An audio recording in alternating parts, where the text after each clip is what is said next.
नमस्कार। चंद्रकांत भट्ट अमेरिका से। विज्ञान ना सब कुछ उस जमाने में जो लोग जानते नहीं थे, ब्लड ग्रुप्स नहीं जानते थे, वैक्सीन के बारे में नहीं जानते थे, डिसीज के बारे में जानते नहीं थे, लड़का लड़की के बारे में जेनेटिकली नहीं जानते थे, फिर भी उस जमाने में जो रस्में थी वो साइंटिफिक थी, क्योंकि इनमें इतना तो नॉलेज था उस जमाने में। तक्षशिला जैसी कितनी बड़ी संस्थानें थी, नालंदा कितनी बड़ी संस्था, लेकिन इन युद्धों ने, युद्ध जबर ने, राजे रजवाड़े, इन सभी ने तो विज्ञान को, संशोधनों को आगे बढ़ने से रोक दिया, क्योंकि डेवलपमेंट नहीं होता था। और जब से लोग समझने लगे, विज्ञान को समझने लगे, तब से अंधश्रद्धा, आज भी इंडिया में 70% लोग अंधश्रद्धालु हैं, क्योंकि राजकारण और धर्म ने उसको खत्म कर दिया है। लेकिन जो जानते हैं, जो नॉलेज वाले हैं, फिर भी कभी इस चौसे में आ जाते हैं। चलो मैं बात करता हूँ कि विज्ञान की आज बात करता हूँ, पुत्र और पुत्री की बात करता हूँ, जेनेटिक साइंस की बात करता हूँ कि पुरुष का शुक्र कोश और स्त्री का अंड कोश का अगर मिलन होता है, दो कोश स्पर्म, तो ये जो सेल होता है वो एक सेल बनता है। उसमें से दो, दो में से चार, चार में से 8, उसका सेल डिवीजन, सेल का विभाजन होता है, उसको सेल डिवीजन बोलते हैं। फिर वो कोशों का समूह आपकी आँख, नाक, कान, इस सब कुछ बनाता है, उसको सेल डिफरेंशिएशन, विभेदन बोलते हैं। लेकिन उस कोश में क्या होता है? कोश केंद्र होता है, उसमें क्रोमोसोम्स, रंगसूत्र होते हैं, और रंगसूत्र पर जीन होता है, जनीन जैसे, और वो आपके फादर के फादर मदर, उनके फादर मदर, उनके फादर मदर, आपका मदर के फादर मदर, उनके फादर मदर, उनके फादर, 4 जनरेशन्स में से वो जीन आप में आता है। एक ही माँ बाप के ट्विंस में एक ब्लैक होता है, एक वाइट होता है। क्यों? क्योंकि वो एक जीन कहाँ से आया, दूसरा जीन दूसरी जगह से आया। एक माँ बाप कद में छोटे होते हैं, लेकिन उनके बच्चे उसके माँ बाप जैसे होते हैं, कलर में, रूप रंग में। इसके लिए एवरीथिंग इज जेनेटिकल। तो अब मैं आगे की कस्टम्स की बात करता हूँ कि पुत्री को अपने पिता का गोत्र क्यों नहीं प्राप्त होता। सही पकड़ा। उसका वैज्ञानिक दृष्टिकोण से आपको देखना होगा कि कोई भी स्त्री के गुणसूत्र यानी कि रंग सूत्र एक्स एक्स, और पुरुष में एक्स वाई रंग सूत्र होता है, और इनकी संतति में माना कि पुत्र हुआ तो एक्स वाई गुणसूत्र अर्थात उस पुत्र में वाय गुणसूत्र पिता से ही आया, यह तो निश्चित ही है, क्योंकि माता में तो वाय गुणसूत्र होता ही नहीं है, दोनों एक्स एक्स हैं। और यदि पुत्री हुई तो एक्स एक्स गुणसूत्र, यानी यह गुणसूत्र पुत्री में माता और पिता दोनों में से आया, पुत्री में वाय गुणसूत्र नहीं है, वो आप समझ पाएंगे।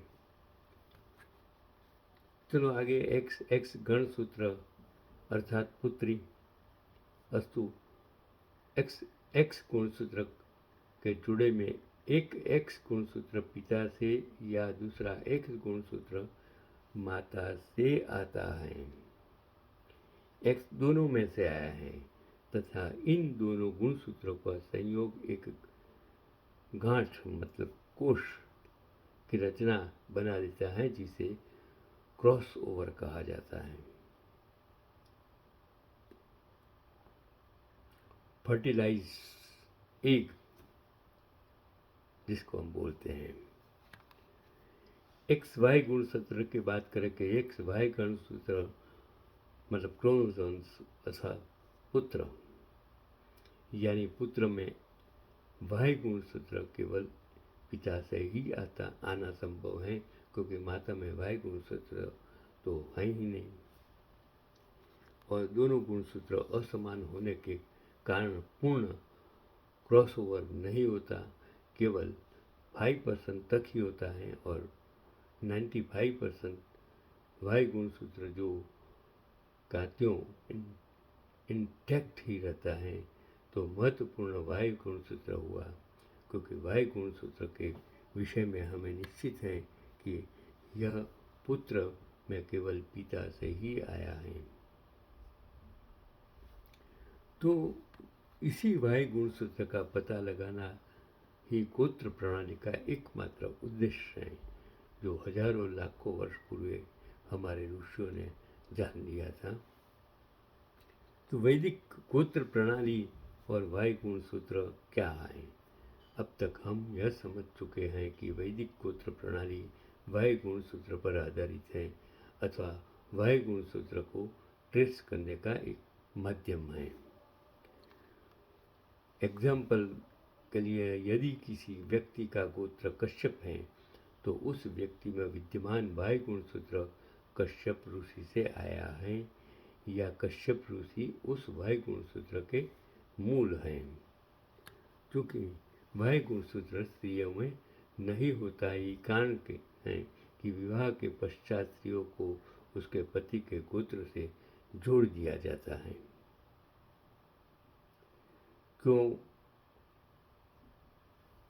जो लड़की होती हैं उसको उसके पति के साथ क्यों जोड़ दिया जाता है, उसका यही कारण उस जमाने में जो लोग समझते थे, वैज्ञानिक दृष्टिकोण था, वो था मूलभूत। वैदिक यानी कि हिंदू संस्कृति में एक ही गोत्र में विवाह वर्जित होने का मुख्य कारण यह है कि एक ही गोत्र से होने के कारण वह पुरुष व स्त्री भाई बहन कहलाएंगे, क्योंकि उनका प्रथम पूर्वज एक ही है। परंतु ये थोड़ी अजीब बात नहीं कि जिन स्त्री व पुरुष ने एक दूसरे को कभी देखा तक नहीं, और दोनों अलग अलग देशों में परंतु एक ही गोत्र में जन्मे, तो वे भाई बहन हो गए, कैसे हो गए? इसका मुख्य कारण एक ही गोत्र होने के कारण गुणसूत्रों में समानता का भी है। आज के आनुवंशिक विज्ञान के मीन्स जेनेटिक साइंस के अनुसार, यदि समान गुणसूत्र क्रोमोसोम्स वाले दो व्यक्तियों में विवाह हो, तो उनकी संतति आनुवंशिक विकारों के साथ उत्पन्न होती हैं, मीन्स जेनेटिकल इन्फॉर्मेशन होता है। ऐसे दंपतियों की संतान में एक सी विचारधारा, पसंद, व्यवहार आदि में कोई नयापन नहीं होता। ऐसे बच्चों में रचनात्मकता का अभाव होता है। विज्ञान द्वारा भी इस संबंध में यही बात कही गई है कि सगोत्र शादी करने पर अधिकांश ऐसे दंपत्ति की संतानों में आनुवंशिक दोष अर्थात मानसिक विकलांगता, अपंगता, गंभीर रोग आदि जन्मजात ही पाए जाते हैं और शास्त्रों के अनुसार इन्हीं कारणों से सगोत्र विवाह पर प्रतिबंध लगाया था, लेकिन सच में वो वैज्ञानिक कारण है। इस गोत्र का संवहन यानी उत्तराधिकारी पुत्री को एक पिता प्रेषित न कर सके, इसलिए विवाह से पहले कन्यादान कराया जाता है और गोत्र मुक्त कन्या का पाणी ग्रहण कर भावी वर अपने कुल गोत्र में उस कन्या को स्थान देता है। यही कारण था कि उस समय विधवा विवाह भी स्वीकार्य नहीं था, क्योंकि कुल गोत्र प्रदान करने वाला पति तो मृत्यु को प्राप्त कर चुका है। इसलिए कुंडली मिलान के समय में भी वैधव्य पर खास ध्यान दिया जाता और मांगलिक कन्या होने पर ज़्यादा सावधानी बरती जाती है।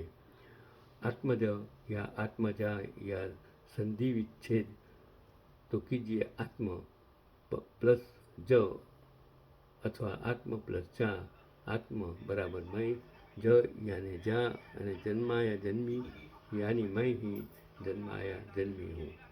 यदि पुत्र हैं तो 90% पिता और 5% माता का सम्मिलन है। यदि पुत्री है तो 50% पिता और 50% माता का सम्मिलन है। फिर यदि पुत्री की पुत्री हुई तो वह DNA 50% का 50% रह जाएगा। फिर यदि उसके भी पुत्री हुई तो इस 25% या 50% DNA रह जाएगा। इस तरह से 7वीं पीढ़ी में पुत्री जन्म में यह प्रतिशत घटकर 1% रह जाएगा, अर्थात एक पति पत्नी का ही DNA 7वीं पीढ़ी तक पुनः जन्म लेता रहता है और यही है 7 जन्मों का साथ। लेकिन जब पुत्र होता है तो पुत्र का गुणसूत्र पिता के गुणसूत्रों का 95% गुणों को अनुवंशिक में ग्रहण करता है और माता का 5% जो कि किन्हीं परिस्थितियों में 1% से भी कम हो जाता है, DNA ग्रहण करता है और यही क्रम अनवरत चलता रहता है, जिस कारण पति और पत्नी के गुणों युक्त DNA बारंबार जन्म लेते रहते हैं, अर्थात यह जन्म जन्मांतर का साथ हो जाता है। इसलिए अपने ही अंश को पितर जन्म जन्मांतरों तक आशीर्वाद देते रहते हैं और हम भी अमूर्त रूप से अपने प्रति श्रद्धेय भाव रखते हुए आशीर्वाद ग्रहण करते रहते हैं और यही सोच हमें जन्मों तक सारथी होने से बचाती हैं और संतानों की उत्पत्ति के लिए समर्पित होने का संबंध देती हैं। एक बार और माता पिता यदि कन्यादान करते हैं तो उसका यह अर्थ कदापि नहीं है कि वे कन्या को कोई वस्तु समकक्ष समझते हैं, बल्कि इस दान का विधान इस निमित्त किया गया है कि दूसरे कुल की कुलवधू बनने के लिए और उस कुल के कुलदात्री बनने के लिए उसे गोत्र मुक्त होना चाहिए। DNA मुक्त तो हो नहीं सकती, क्योंकि भौतिक शरीर में वे DNA रहेंगे ही, इसलिए मायका अर्थात माता का रिश्ता बना रहता है। गोत्र यानी पिता के गोत्र का त्याग किया जाता है, तभी वह भावी वर को यह वचन के दे पाती है कि उसके कुल की मर्यादा का पालन करेगी, यानी उसके गोत्र और DNA को दूषित नहीं होने देगी, वर्ण संकर नहीं करेगी, क्योंकि कन्या विवाह के बाद कुल वंश के लिए रज का रजदान करती हैं और मातृत्व को प्राप्त करती हैं। यही कारण है कि प्रत्येक विवाहित स्त्री माता समान पूजनीय हो जाती हैं। यह रजदान भी कन्यादान की ही तरह कोटि यज्ञों के समतुल्य उत्तम दान माना जाता गया है, जो एक पत्नी द्वारा पति को दान किया जाता है। और भारतीय संस्कृति और सभ्यता के अलावा यह संस्कारगत शुचिता किसी अन्य सभ्यता में दृश्य नहीं होती है। इसलिए आपको समझना चाहिए कि उस जमाने में जो विज्ञान इतना विकसित था और भाई बहन क्यों शादी नहीं कर सकते थे, यह मुस्लिम धर्म में भी कोई भाई बहन शादी क्यों नहीं करते हैं, उसका सही कारण यही माना जाता है।